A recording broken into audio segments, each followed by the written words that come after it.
welcome back to week 2 of John and T Squared. I'm John Colemorgan, and I'm joined by the fabulous Tracy Arnet. Hello, Tracy. Hi, John. How are you? Not too bad. And the gorgeous Tracy Bouras. Hello, hello. I'm back again.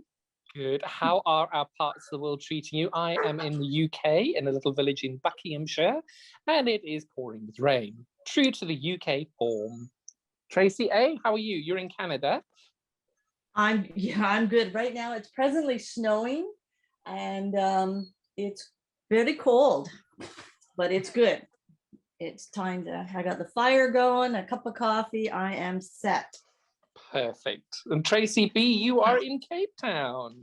In Cape Town in Fishhook, and we've had just the most beautiful Sunday. You know, when you wake up in the mornings, it's just the best when you can feel the air's crisp and clean. You're like, it's going to be a stinker of a day. Brilliant. Oh. So that's what we've had today. Sorry to rub it in, guys, but it's all right. Your time will come. Oh, yes, it will indeed. So today I thought we would sit down and we would chat about our favorite things about quilting.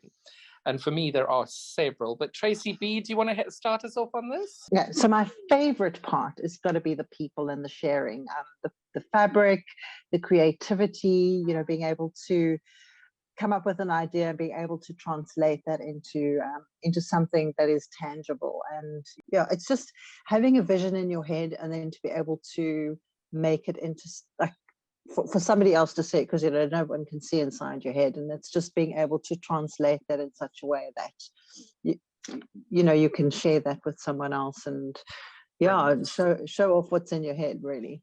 Yeah, just to let your energy flow into color and texture. That's definitely going to be one for me. You know, when you work in a day-to-day of a factory environment where it's a little bit quite structured, you know, the bell goes off, you have your tea, you know, you definitely need a creative outlet, and yeah, quilting's definitely been that for me for a good while now. I think the community that we've built certainly over here has been fantastic. The women I'm so lucky to be able to sew with is fabulous. We've got a dedicated day on a Friday where we go and hire the village hall down the road, and we go and sit there and just sew. And it is so important, especially for me working in the industry and having a shop and not actually ever getting time to stop and actually sew. Having that dedicated day, it's so important. I think if you don't diarize it and put it in your diary, you're actually not going to do it. Because I think I've certainly become very diary focused to be able to make sure that I'm hitting all my targets, doing all the things I need to do. So having the day off of rest in the diary, I think works for me. I think that's great, because you really do, when you get together with your people to sew, you leave in rejuvenated, or it's just the energy in the room. It's incredible. It really is. And because you've joined some of the virtual retreats that I've run on Zoom, and it's been incredible. We've had people from Australia, from Canada, the UK, Germany, all in one room, well, one virtual room. Timing, you know, some of you are having to get up at 3, 4 in the morning, or going to bed at 3, 4 in the morning to take part. But it is extraordinary how I think with COVID, everything has been able to make everything change, to be able to be together. Exactly. Zoom was a godsend platform for during COVID. And I think it kept the community of quilting together, because we couldn't get together, but virtually it just opened that other platform and that door. It was great. It's also been so fantastic that you can meet people from the other side of the world, which you would never have access to if you had to get on a plane, fly all the way over there. But yeah, just being able to meet such a wide variety of quilters that the thing that you have in common just makes, it doesn't matter where you're from in the world, makes it just so easy to get along. And You've got that, as you quite rightly say, you've got that predisposition of being able to have something that you've got as a natural interest, which you both love. Yeah, we do a quilt retreat we go away for 2 days out. It's called Goedgedag, which is about an hour away from Cape Town, so not too far, and everyone bundles their sewing machines into the car, and it really is a large barn that everybody gets a little table, well, not a biggish table, and we set up and we sleep in sort of its dorm room. So you sleep on a double bunk bed, not very comfortable, but you know, you get up at, you know, if you wake up at 5 in the morning, you can get up and someone's already like sewing away like crazy, like a crazy person, and just it's just, I'm sorry, hang on. 5 o'clock in the morning. Well, you know, there's some early risers and Well, some no, people I'd rather that be go to going bed to later. bed at that time. Well, Because I'm the yes. complete opposite of the spectrum. When I'm doing the retreats, I'm sewing till 4 or 5 in the morning. So I think I'd be keeping the night shift going. They're the night owls, and then generally we'll bring out like a bottle of sherry, and it's generally done in winter time. So there'll be a little fireplace going, and then there's all our meals are prepared for us. So all you got to do is literally turn up with your suitcase, your sewing machine, and then and away you go. And I think that's also the big thing when you're at home and you're going to sew. There's always like, oh, you got to make dinner, you got to sort, you know, stuff out. Whereas if you're away, well, for me at least, when you're away, all you've got to do is sew. It's like a freedom when you go to a retreat like that, because there's nothing to do but sew. You don't have to worry about that. Like, no, there's no other external pressures. You're there and you laugh and have your sherry. Oh, it's brilliant. Yeah. I run them in the UK about 5 or 6 times a year. And I tell you, it's wonderful because even at the point where you're like, oh, I really want a gin and tonic, you just pick the phone up and someone brings you the gin and tonic with fresh ice. You don't need to even pour it yourself. It's really glorious being able to do it. That's Well, awesome. yours are very snazzy. Ours is very farmyard. There are roosters and all sorts of things. Ours a little bit Well, more. darling, ours is a little local. more upmarket. We have our own peacocks on the lawn outside our stately home that we go to. Very posh, very posh. It is a little posh, I won't deny, a little posh. Mm. But they're such good fun. And what we started doing is previously we just all brought UFOs. And then what happened one year, somebody had brought a pattern along. And this is what I love about the community, is that the ladies are just so phenomenal, that somebody had brought a pattern that she wanted to do. And then somebody looked across and went, what's that? And was like, oh no, that's what I'm working on today. And she went, oh, that's a bit nice. And then of course, obviously I have my little tiny shop there with some fabric for sale, and they share the next thing 4 people were making the same quilt. But as always, all 4 doing different colors, different shapes, and it just looked totally different. And that's what I love about it, is that now what we do is that if there are 3 or 4 people doing the same project, we put them on the same tables, and everybody's just been able to then take part in the same project together, because I think then you push each other on to make it work and to get it done. Well, you know, John, I've got to say that our sort of thing, everybody brings in their own sort of projects, and it's just quite amazing to see how everybody works so very differently. So you get those that are absolutely dedicated and they just sewing. You just hear that, like, you know, that sewing machine going like crazy. And then the others that are, you know, you can see they're sort of avoiding the work a little bit and they flit from table to table. But it's just, for me, I've left those sort of retreats with you know, like a closer friendship. Like, you really get to know someone. You know, you can be part of a guild or a group, but when you're away for so long, people tend to open up a little bit more. It's just a bit more relaxed. And yeah, I've made people that I've known for a while, but because we were away for a weekend, like, there was just this extra bond, and that's just, you know, made it really that much more special afterwards. So I think that's the one thing about a retreat you don't know. I 100% agree with you on that. One of my dearest friends, Lorraine, I met her on a quilt retreat, and it was so special to be able to spend the weekend. And you're right, when you're sitting down and you're talking to somebody for 10, 12 hours a day, you do actually then open up, and they'll ask you a question and you'll discuss things with them that even some of your best, closest friends don't know. And it's just it's a safe environment. I love it. I think it's a great thing. But you see, the other thing for me is the fabric. For me, I adore fabric and different designers and different things. I get more excited sometimes about finding the perfect fabric and then having a piece of every one of their collection of that fabric. For me, I love the fabric side of things. But you're not too scared to cut into it, because I mean, you know, you get those people that buy fabric, and we won't say hoard, because that's not a cool quilting word, but there are people that have bought lots of fabric. Yeah, oh yes, curate. Yes, you're the Larny guy, so curate fabric. You know, us down south here, you know, we're a little bit more rural. When the lights on, we're very happy. You forget I was born in Springs, my darling. I was born in Zimbabwe, and I lived in Springs for 15 years, so I do know what. Listen, I think I'm going to get a bumper sticker made. You can't scare me. I'm a South African, like, you know, because That's a good one. Because there's, they make us tough out here, you know, nothing, you know, just, no power, no problem. We'll just carry on with hand sewing, you know, that kind of thing. But I will say, one of my very good friends, Nicola Bretherton, she passed away about 5 years ago now, 4 or 5 years ago, from colon cancer. And I think that what happened with her makes me cut into the good fabric, because when she passed away, she made my fabric curatorship look like I was a novice. She literally would walk into the shop and clear shelves. It was a thing to behold. And when she passed away, I organized her stash sale with a lot of other people. But one of the things that really broke my heart is, I'll never forget, there was this one beautiful peacock panel that she bought, and it's that famous peacock panel everybody's seen all over the place, but it was in beautiful greens and golds. And I remember looking at it in the shop, and I'd spent quite a bit that month, and I thought, no, I'm going to leave it. I can't, I love it, but I'm going to leave it.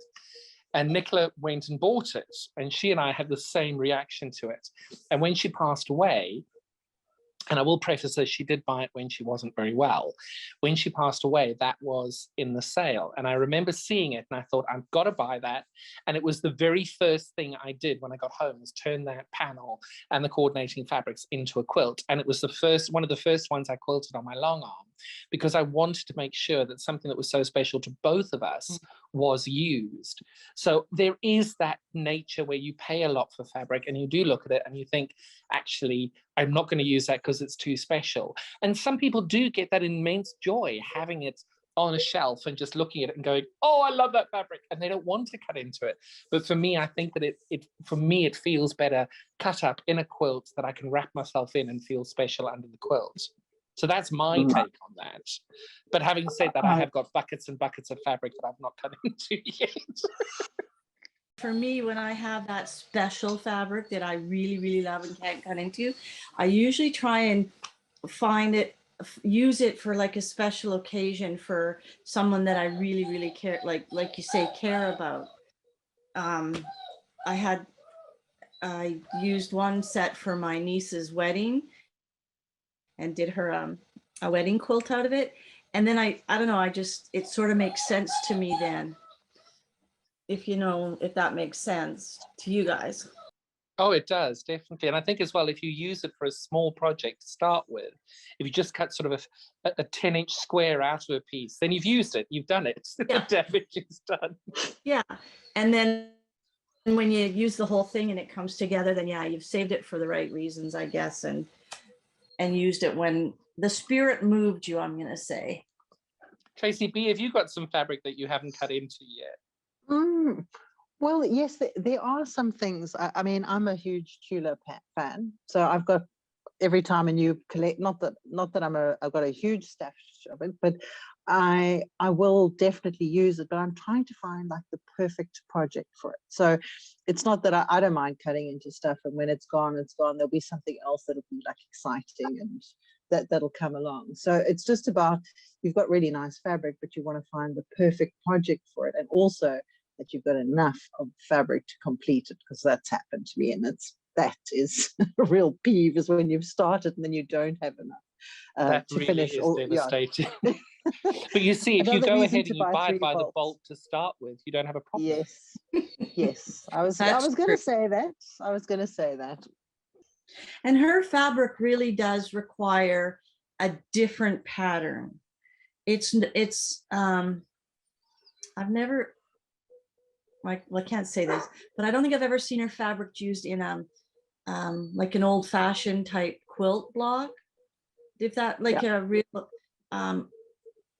authentic. Oh, I know what you mean. I think it's because it's so modern. Her fabrics are so modern. Yeah, You want I mean, something really modern to go with it. But there are so many free patterns on the Free Spirit website. I was going through that the other day for Tula's collections. Oh, and if you look at the older patterns and then you look at the new fabric and you're thinking, oh, hello, actually that would work really, really well. Yeah, it just takes to find, like, so that I buy fabric because I like the color. I don't go with a pattern in mind. So I think that's sometimes too is a drawback, because if you don't have the pattern and you buy the fabric, you have to then find the pattern to create the vision you have in your head for that fabric. So I think there's two different ways that people do buy fabric. They buy fabric like that because they like the color, but then there's the other side that have the pattern and then they go looking for fabric. So I don't know which way is easier or less stressful. Having the pattern and going to find fabric for that pattern, or buying the fabric and then finding the pattern. Because like you say, I think Tula's fabric requires a certain but it's almost like a certain aesthetic that you need to be able to have to be able to enjoy using the fabric as well as you need to. Whereas if you had like Kansas Trouble, which is, you know, kind of more softer colors and old folk art colors and stuff, you can pretty much find a pattern right away, and you wouldn't need to worry about having a pattern when you go. Tracy B? I don't think I've ever bought a pattern and then gone to buy fabric. It's always, I don't know, for me, it's always the other way around. I think I buy the fabric and then find the pattern to go with it. Or at the moment, it's like creating patterns to use up the fabric. And like my brain likes to figure stuff out like that. So it's like doing a Sudoku puzzle backwards, like making a pattern to go with the amount of fabric that you've got. That for me is quite a nice challenge. I've never thought of that. It's almost like the Tetris of quilting. Yep, that's it. Yeah. Because Tracy, what you haven't mentioned to people is that you have your own quilt designs and things as well.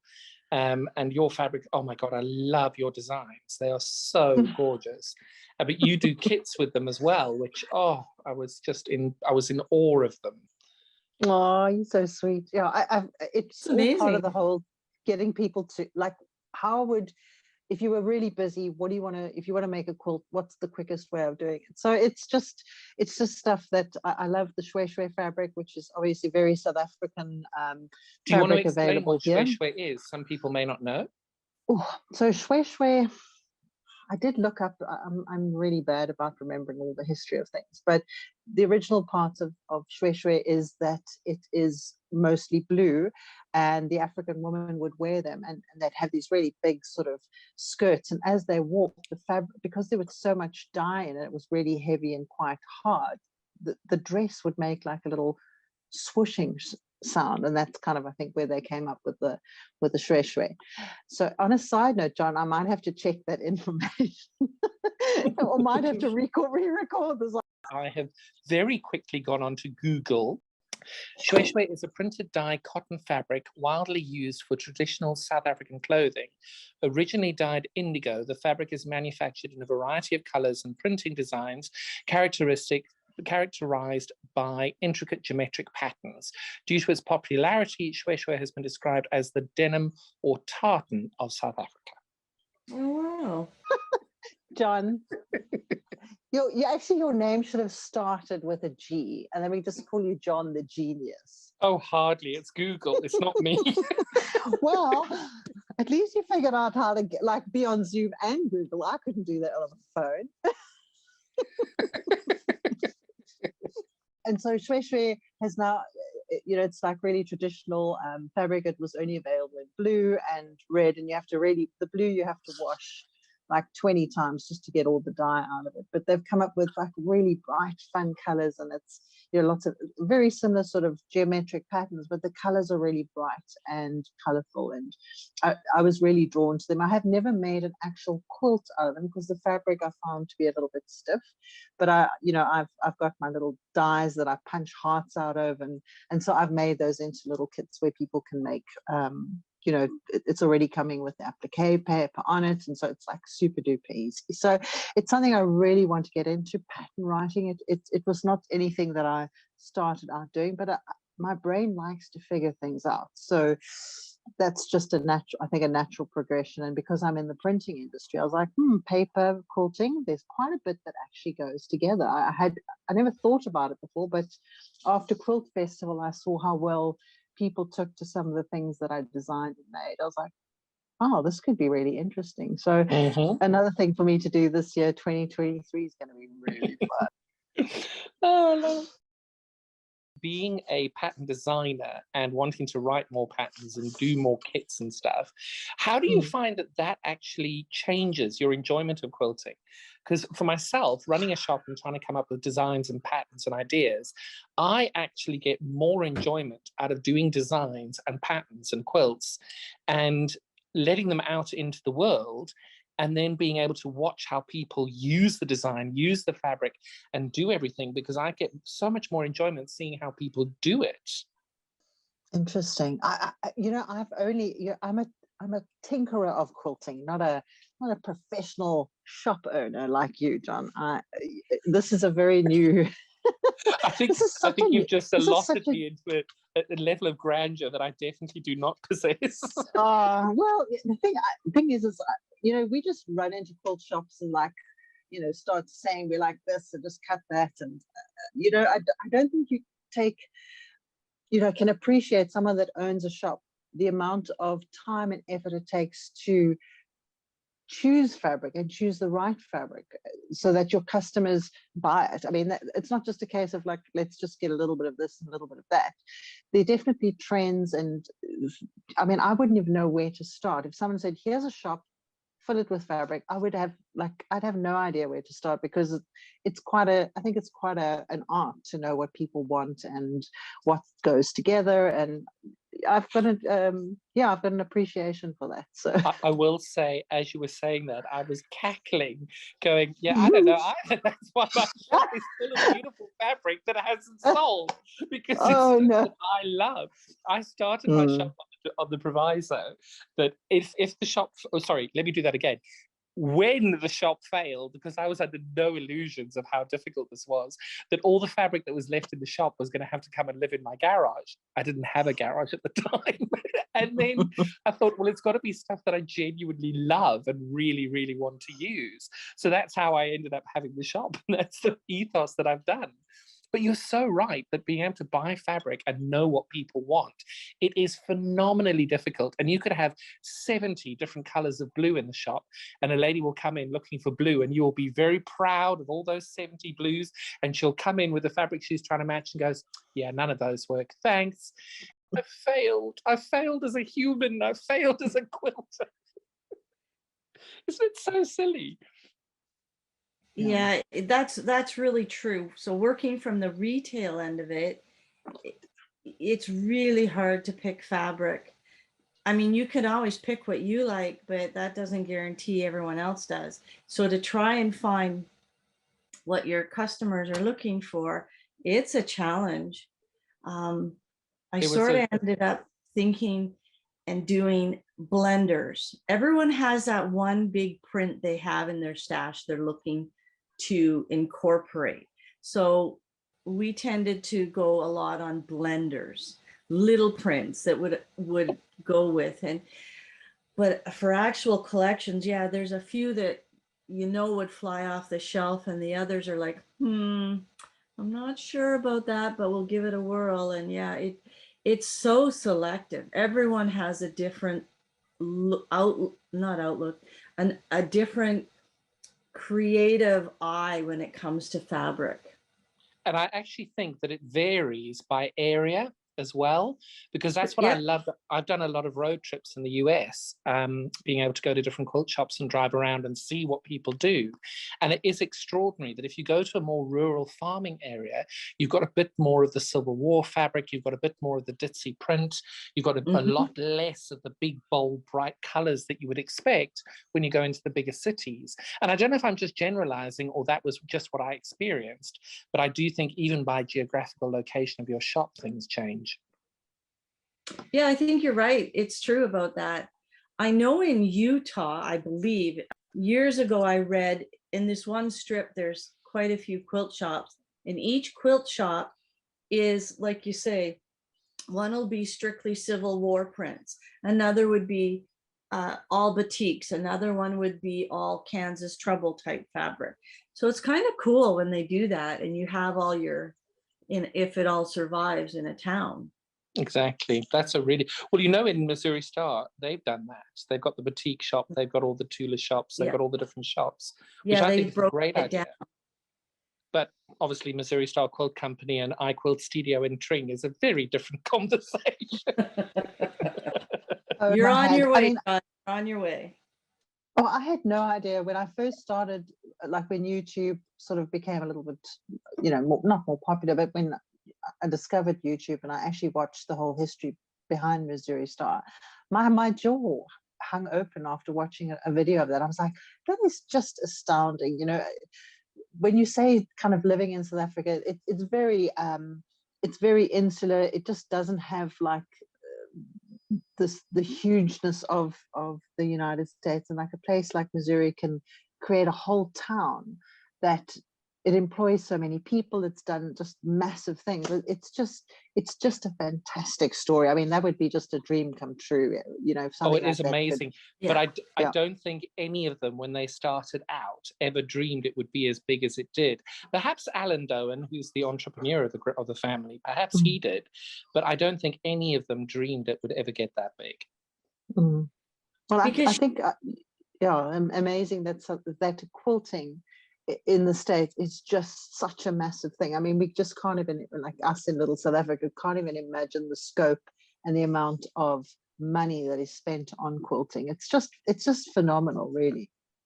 It's brilliant. It's really, but it's also does show that there is an interest of it abroad.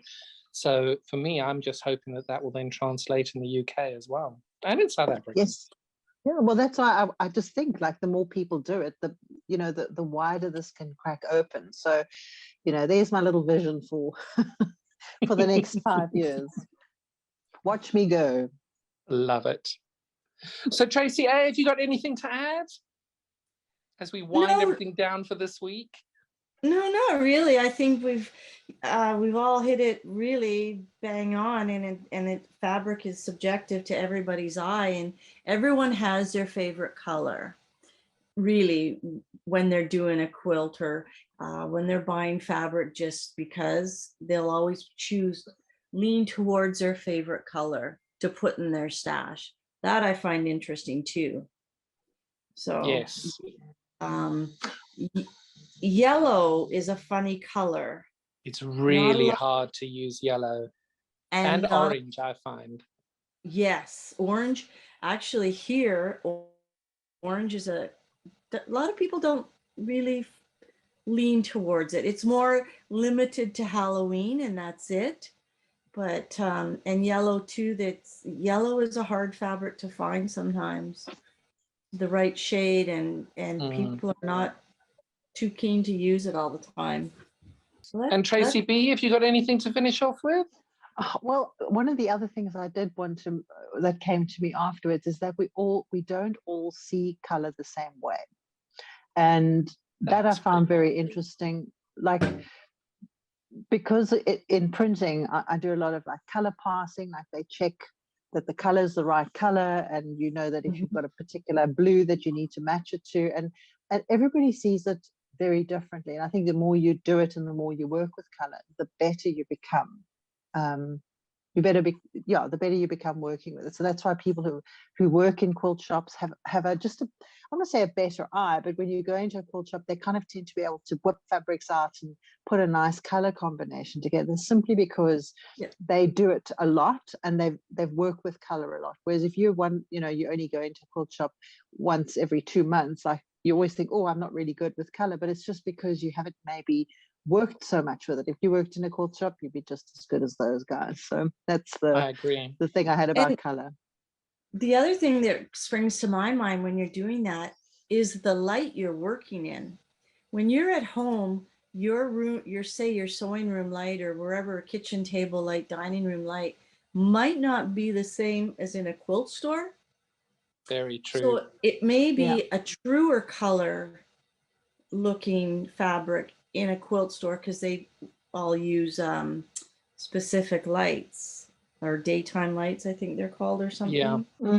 So when you get home, the color may look off to you, or what you have in your home that you're trying to blend. So I think that plays an important part too when people are looking at color, is the lighting.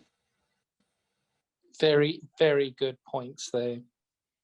Well, ladies, Yeah. that brings us to the end of our second podcast. Thank you all so much for joining us from the Thank very you. soggy Buckinghamshire today. I'm going to say goodnight. Tracy A. Thank you. It was wonderful to be here, John. And again, an excellent topic for the week. Thank you. And we'll see you all next week. Tracy B. Good night, good night. Sleep tight. Don't let the big bugs bite. Oh, that's so South African. I love it. I know, right? Thank you all so much for joining us this week. And we look forward to having you back next week, where our topic is the things we don't like about quilting. Look after yourselves. Have a good week. Bye, girls. See you soon. See you, Bye. John. Bye. Bye.